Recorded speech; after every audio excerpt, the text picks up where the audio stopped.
출애굽기 2장 23절부터 25절까지 말씀입니다. 시작.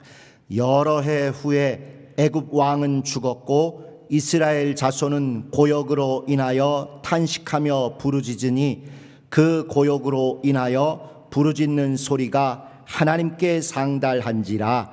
하나님이 그 고통 소리를 들으시고 아브라함과 이삭과 야곱에게 세운 그 언약을 기억하사 이스라엘 자손을 권념하셨더라.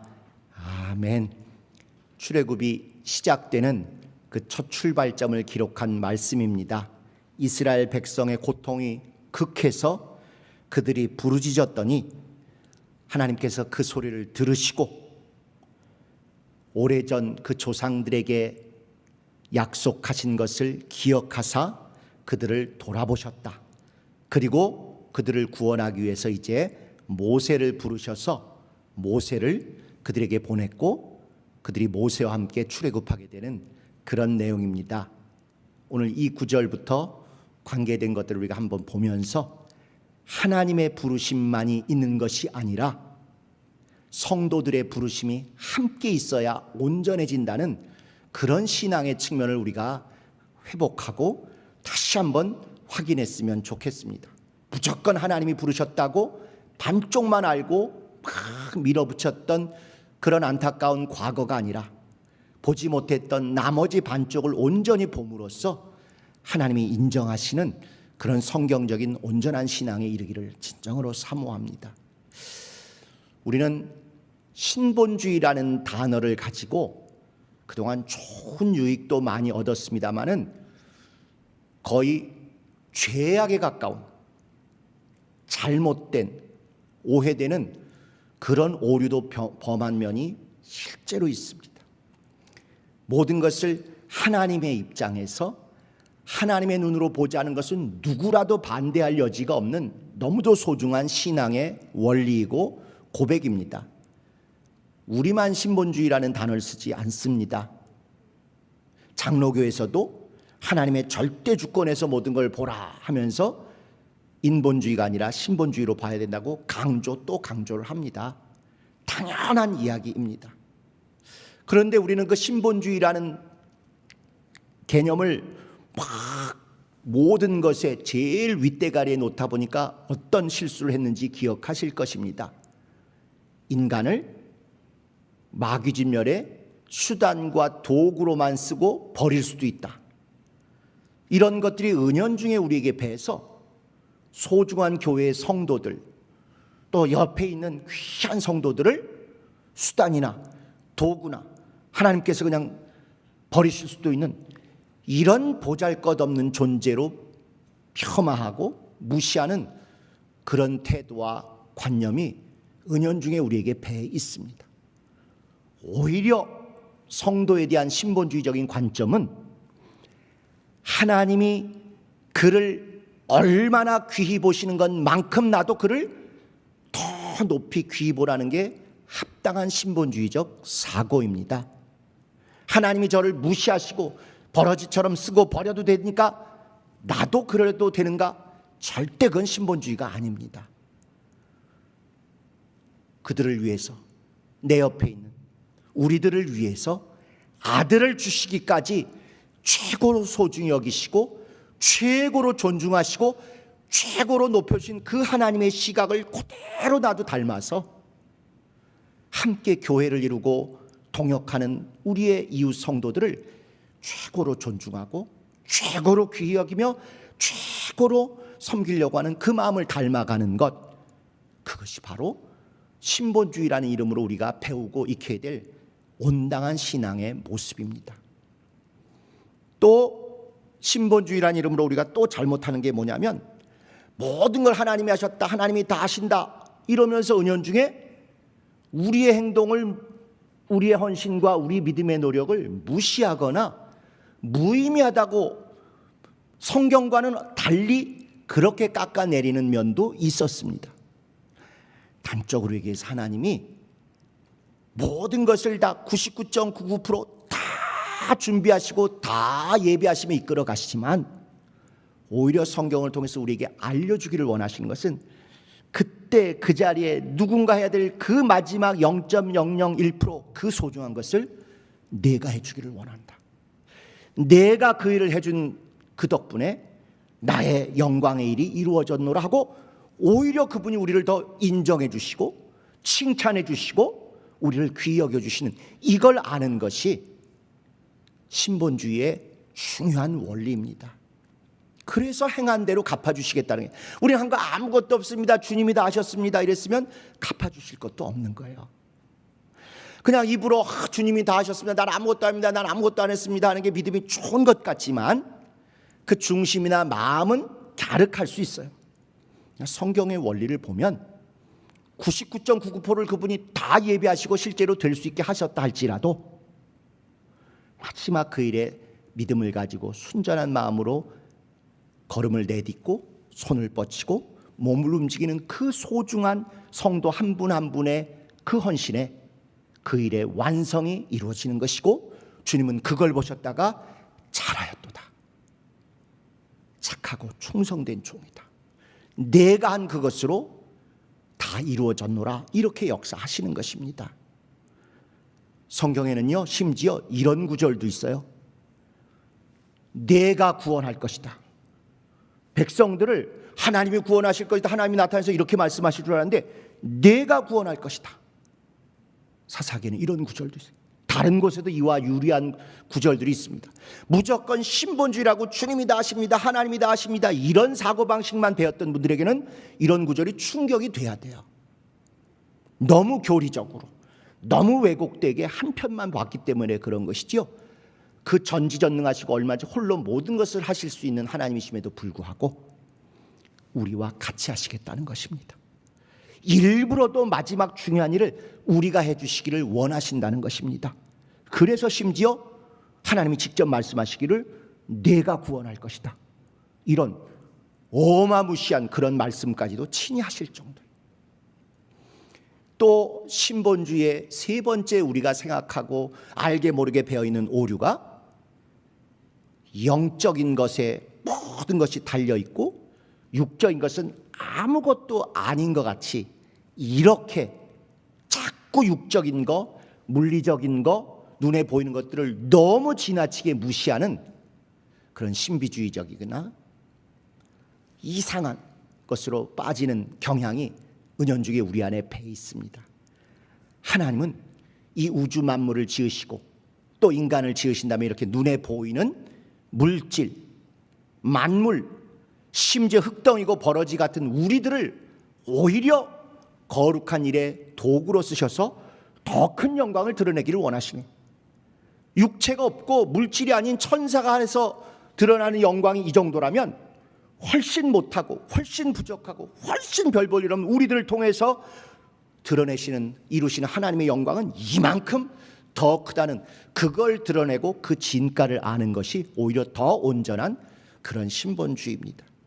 그러다 보니까 모든 하나님의 것들은 특히 중요한 것일수록 신성, 영성으로만 이루어진 것이 아니라 인성, 그리고 물질적인 그런 것들이 함께 연결되고 정교하게 결합돼서 그래서 이루어지는 것들이 참 많습니다. 그것이 바로 하늘에서도 충분히 우리를 보시고 얼마든지 하늘에서도 리모컨으로 조정하실 수 있는 그분이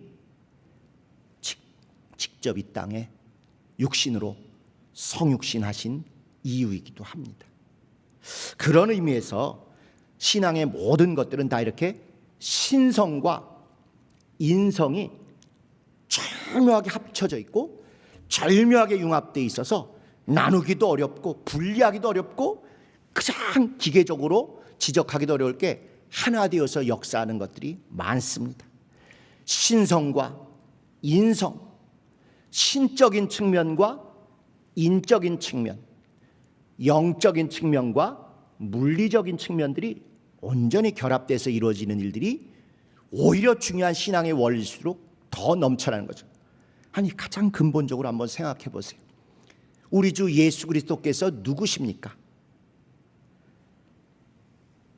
참 신이시면서 동시에 참 사람이십니다. 아니 그게 어떻게 가능한가요? 신이시면 신이시고 사람이면 사람인데 그분에게서는 참 신이시라는 신적인 요소와 참 사람, 아주 사람의 원형이라고 할 수 있는 참 사람이신 인적인 요소가 절묘하게 결합되어 있습니다. 그분은 신이시고 인간이세요. 뿐만 아니라 하나님의 아들이신데 또 동시에 조금도 의심할 수 없는 사람의 아들이십니다.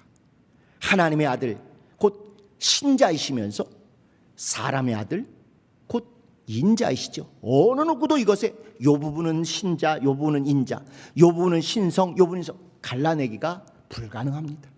그런 정도로 온전히 하나 되셔서 하나님의 영광의 일을 이루신 분이에요. 그분이 우리에게 주고 가신 이 성경책도 마찬가지 아닙니까? 정말 어떤 누구도 거역할 수 없고 모든 것들을 이겨내고 모든 사람들을 살리는 생명의 말씀이신 하나님의 신령한 말씀입니다. 그러나 동시에 이 성경을 쓴 사람들이 갑자기 날 해가닥 해가지고 최면 걸린 듯이 막 이렇게 쓴 게 아니고 꼼꼼히 내가 이 얘기를 써야 되겠다, 이렇게 역사하신 것을 모아서 전해야 되겠다, 차곡차곡 정말 심혈을 기울여서 땀을 짜내고 피를 짜내듯 그렇게 쓴 책입니다. 하나님의 말씀인 동시에 사람이 쓴 글인데 이게 합쳐져서 도무지 갈라낼 수 없고 도무지 분리할 수 없는 그런 성경으로 우리에게 와닿아 있는 것이죠. 교회도 마찬가지입니다. 교회는 세상 어떤 권세도 이길 수 없고 어떤 권세도 짓누를 수 없는 부활하신 우리 주님의 몸이라고 확실히 선언하셨어요. 연약한 듯하지만 절대 어떤 세상 권세도 이겨낼 수 없는 주님의 몸입니다. 그러나 동시에 사람들이 모인 사람의 조직이에요. 사람 냄새가 풀풀풀 나고 때로는 사람끼리의 적나라한 민낯이 드러나기도 하는 그런 사람들의 모임, 사람들의 집합체가 그게 교회입니다. 그런데 이것이 우리가 생각하는 것 이상의 주님의 관심과 주님의 역사, 주님의 일하심이 나타나는 현장이어서 어느 부분은 주님의 몸된 교회요, 어느 부분은 사람의 조직체다, 모임이다, 구분할 수 없을 정도로 신묘막측하게 주님의 도구로 하나 되며 주님의 일을 이루어 갑니다. 그것뿐입니까? 교회에서 이루어지는 목회는 또 어떻습니까? 목회는 영감으로만 해야 된다? 목회는 영감과 은혜로 이루어지는 게 확실히 우리는 지금까지는 친숙했습니다마는 그러다 보니까 교회가 무리한 건축과 범죄와 이런 것들이 섞이는 바람에 치밀하고 꼼꼼한 경영과 관리라는 인적 요소를 또 무시하고 왔던 것이죠. 영감과 은혜라는 정말 신적 요소, 영적인 요소도 있지만 경영과 관리라는 합리적이고 이성적이고 꼼꼼하고 치밀한 인적 요소, 이성적 요소도 확실히 같이 있어야 이 교회가 온전히 주님 안에서 영광의 사역을 감당할 수 있게 되는 것을 이제서야 우리는 뼈저리게 느끼게 된 셈입니다. 교회 안에서 이루어지는 결정은 어떻습니까? 무조건 성령 감화 감동하신 거라고, 성령 역사하신 거라고 이렇게 우겨붙이고 제대로 검증도 안 하고 이루어지는 일들이 많이 있었죠. 근데 또 우리가 만약 개혁한답시고 그런 건 생각 안 하고 맨날 회의만 하고 맨날 논의만 하고 이것도 온전하진 않을 것입니다. 분명히 초대교회 사도들도 보여주는 것처럼 기도하여 성령 안에 들어가고 성령 안에 보증을 받는 가운데 정말 꼼꼼하게 회의하고 토의하고 논의하고 검증해서 온전한 주님 뜻대로 이루어질 때 하나님의 역사라고 우리는 인정하는 거예요. 성령의 감화 감동만 있는 것이 아니라 회의와 논의가 함께 있어야 온전한 결정이 이루어지는 것입니다. 성령 역사는 또 어떻습니까? 성령 역사라고 무조건 천사들을 통해서 눈에 보이지 않는 또는 막 깜짝깜짝 놀랄 만한 초자연적인 그런 일로만 되지 않지요. 동시에 성령 역사는 선지자를 통해서 사도를 통해서 성도를 통해서 그들이 움직일 때 그들의 진정한 노력과 섬김과 헌신이 어우러지면서 성령의 역사가 드러나지 않았습니까? 병자를 위해서 기도하는데 함부로 거만하게 이거 하나님 이런 거 고쳐주실까 모르겠다, 이런 옳지 않은 신앙의 태도를 가진 사람을 통해서 그게 나타나겠어요? 성령이 다 알아서 하시는 게 아니라 정말 그걸 드러내고자 하는 진실한 성도들의 움직임, 노력, 이런 것들을 통해서 그런 성령의 역사가 천사를 통하고 초자연적인 현상도 그런 인간적이고 진실하고 겸손한 사람들의 움직임을 통해서 같이 이루어졌던 것이죠. 마찬가지로 이런 것들을 모르다 보니까 이제 비개혁적인 사고방식을 가는 사람들은 잘못한 리더십에 대해서 하나님이 손댈 테니까 그냥 둬라, 너무너무 성경을 몰라서 그런 소리를 하는 것입니다. 언제 성경에 막 땅 갈라지고 벼락 내리고 몇 군데 이런 것이 있는 것 가지고 모든 걸 그렇게 밀어붙이면서 사건을 은폐하려고 하는데 그게 아니고요. 선지자들을 통해서, 신약 성경에는 사도들이나 제자들을 통해서 잘못된 것을 지적하고 찔리고 고치고, 이게 성령의 역사, 축복과 저주가 이렇게 막 쏟아지고 갈라지고 거꾸라지고 이것만이 아니라 오히려 제도와 조직과 성도와 정상적인 관계를 통해서 이루어진 것을 성경은 곳곳에 말씀하고 있습니다.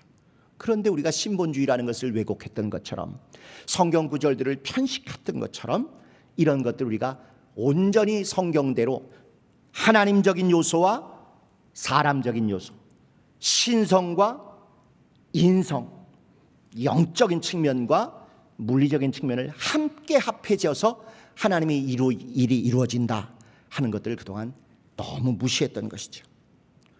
범위를 좁혀서 교역자들의 세워짐, 사역자들의 세워짐, 직분자들의 세워짐도 이와 똑같이 신성과 인성이 합쳐져야 되고, 하나님적인 요소와 인간적인 요소가 같이 어우러져야 하고, 정말 영적인 것뿐만 아니라 인간적인 것, 윤리적인 것, 성격적인 것, 모든 것들이 어우러질 때 온전한 하나님의 역사를 체험하게 됩니다. 그래서 주님의 부르심만이 능사가 아니고 성도들의 부르심이 함께 어우러질 때 성경의 주요한 일들이 제대로 이루어졌던 거죠. 성도들의 부르심, 청빙, 위임, 신임, 이런 것들이 온전히 이루어질 때 하나님이 보내셨음도 확증이 되는 것입니다. 하나님이 보내셨으니까 잔말 말고 내 말 따라, 이게 한국교회 전체를 망친 가장 못된 목회 독재요, 전횡요, 교회 타락의 핵심이었던 거 아니겠습니까? 우리가 오늘 읽은 이 모세의 세워짐도 바로 이런 원리대로 쓰고 있건만, 우리는 너무 하나님이 모세를 택해서 보냈다, 이 측면만, 극히 성경의 일부분만 보고 그것 일변도로만 왜곡되게 신앙생활을 한계 있게 해왔던 것입니다. 여기 읽으신 내용은 백성의 부르짖음이 있었고 하나님의 돌아보심이 있었기 때문에 모세가 세워진 것이에요. 모세가 목적이 아니라, 모세가 주가 아니라 백성의 부르짖음을 해결하시고 응답하시기 위한 하나님의 해결책입니다. 뿐만 아니라 그 모세는 하나님의 부르심만 받은 게 아니라 백성들의 부르심을 받아서 비로소 그들의 인도자로 인정이 됐어요. 하나님이 세우셨기 때문에 자동으로 되지 않았습니다. 이 출애굽기 3장 4장은 그 과정을 자세히 쓰고 있건만 우리 거기서 필요한 몇 군절만 보고 더 큰 분량을 이루고 더 주제가 되고 있는 백성들의 인정, 백성들의 용납, 백성들의 위임, 이것들을 안 보게 됐던 것이죠. 모세가 누굽니까? 이 율법 세계에, 이 구약 세계 최고 엘리트지요. 그렇지만 아주 열심히 대단해서 자기 백성 유대인을 괴롭히는 간역자를 주먹으로 쳐 죽인 사람 아닙니까? 엘리트인데 열정이 뛰어나다 보니까 살인을 해버렸어요. 그러면 백성들이 좋아할 줄 알았는데 오히려 거부합니다. 그러니까 광야에 가서 40년을 썩고 지냅니다. 그 광야에 있다가 하나님이 부르실 때 모세가 얘기한 게 내가 하나님을 잘 모릅니다. 하나님을 알려주세요. 믿음을 키워주세요. 영감을 주세요. 이걸 구한 게 아니라 백성들이 나를 거부했는데 내가 백성들에게 다시 가면 뭐라고 얘기하리까? 이걸 물은 거예요. 저 백성들에게 내가 온전히 그들에게 인도자가 될 수 있는 자격, 검증 이런 것들을 뭘로 얘기하리까? 했더니 하나님이 말씀해 주신 게 하나님이 어떠한 분, 여호와 하나님이 어떠한 분임을 잘 네가 이해하고 가서 잘 설명해 주라 말씀을 주셨어요. 그 다음에 여러분이 잘 아시는 지팡이가 뱀 되는 거, 손이 문둥병이 들었다 놨다 하는 거, 그 다음에 강물이 피가 되는 것, 이런 이적들을 보여주시면서 이런 것들로 하나님이 보내신 분임을, 보내신 자임을 백성들 앞에 보여주고 그들의 인정을 받으라는 거예요. 하나님이 보냈으니까 잔말 말고 따라오라가 아니라 백성들 앞에서 확실히 드러내고 신임, 신뢰를 얻으라는 것입니다. 심지어 저는 말이 둔해서 백성들에게 은혜를 끼치고 백성들에게 도움을 주기가 어렵겠습니다 하니까 너를 도와서 또 너를 보증해주고 너를 인정해줄 아론과 같이 가서라도 백성들에게 신임을 얻을 수 있다, 이렇게 보내셨어요. 그런데 여기서 우린 이런 것들을 빼고 능력 있으면 영감 있는 게 주의 종이다, 이렇게만 너무 극단적인 예에만 빠져가지고 성품이라든가 말씀을 제대로 아는지 그런지 또 정말 말한 대로 사는지 이런 것에선 전혀 우리가 관심을 갖지 않고 을의 순종이라는 이름으로 모든 걸 뭉개고 은폐하고 지나간 면이 있는 것이죠. 그런데 이거보다 더 중요한 광야 생활 동안에 하나님께서 백성들의 인정을 받고 신뢰를 얻고 소위 검증을 통과하기 위해서 가장 모세를 훈련시키신 것은 그 승질머리를 죽이는 것이었습니다. 엘리트로서 열심히 승질이 불같아가지고 아무리 옳은 일이라고 하지만 주먹으로 쳐서 간역자를 죽일 정도의 그 승질 가지고는 절대로 백성에게 도움이 안 되고 인도자가 될 자격이 없고 오히려 그들을 더 불행에 빠뜨릴 게 분명하기 때문에 그 40년 동안 완전히 승질 죽이고 정말 온유함의 결정체가 되도록 변화시키신 그 세월을 성경은 강조하고 있건만 그걸 우리는 안 봤죠. 못 봤죠. 오히려 그런 것들을 멀리하고 영감이란 이름으로 모나고 엉망진창인 인품과 여러 요소들을 뭉개고 지나간 면이 강합니다.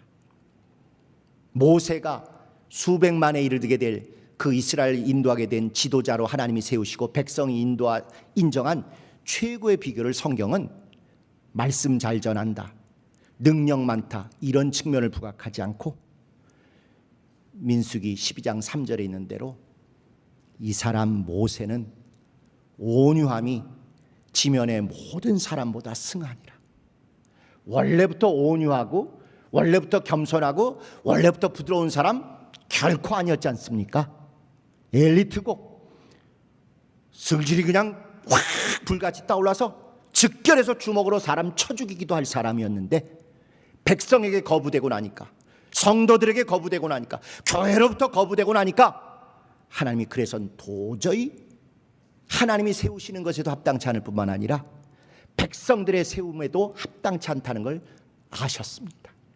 그래서 40년 광야 생활 중에 버림받고 정말 유배된 같은 40년 광야 생활 중에 뼈를 깎는 노력으로 진이 다 빠지고 혈기 다 빠지고 자기의 다 빠지고 자기 교만 다 빠지게 하신 다음에 정말 온유함의 절정에 이르게 된 한 사람이 되고 나서야 보내셔서 이 사람 모세는 온유함이 지면의 모든 사람보다 승하니라. 진짜 교인이 칼로 찔러도 예 만족하십니까? 이러고 웃고 지낼 정도의 사람이 되어야 비로소 목회자가 됐다고 인정하시고 보내셨던 것입니다.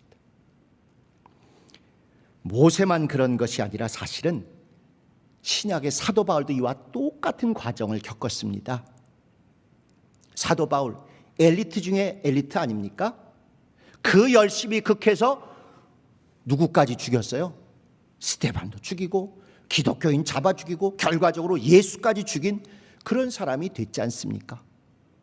그런데 나중에 아무리 예수를 믿었어도 그들이 의심하고 우리 잡아 죽이던 사람 아니냐? 거부하고 그를 멀리 경원시합니다.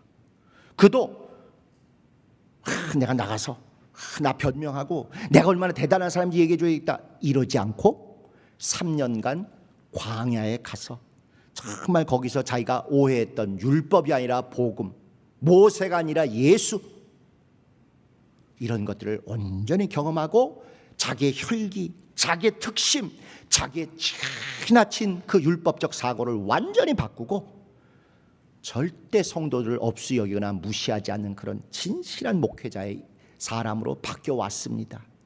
그를 또 역시 마치 아론이 이렇게 모세를 이끌어서 백성들 앞에 소개하고 내가 보증한다, 이 사람 달라졌다 하는 것처럼 살인자였고 예수 믿는 자들을 핍박했던 사도 바울을 바나바가 또 이렇게 인도에서 안디옥이라는 곳에 세우면서 그들이 목회자 보내달라는 요청이 있을 때 사도 바울을 데리고 가면서 이 사람 옛날 너희가 알던 그 사람 아니다, 완전히 변화되었고 정말 주님을 위해서 헌신하는 사람이다, 이렇게 해서 그들이 주님이 세우신 분임을 인정하고 함께 목회함으로 말미암아 안디옥이 크게 부흥하는 그런 역사가 있었던 것입니다.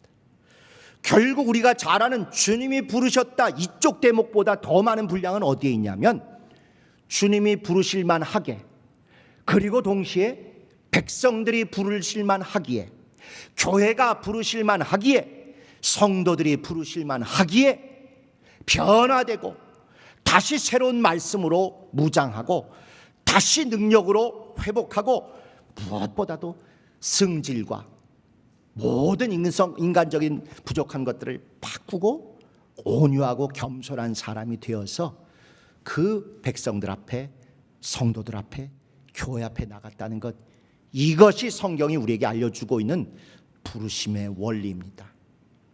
하나님의 부르심은 전반전이고 반입니다.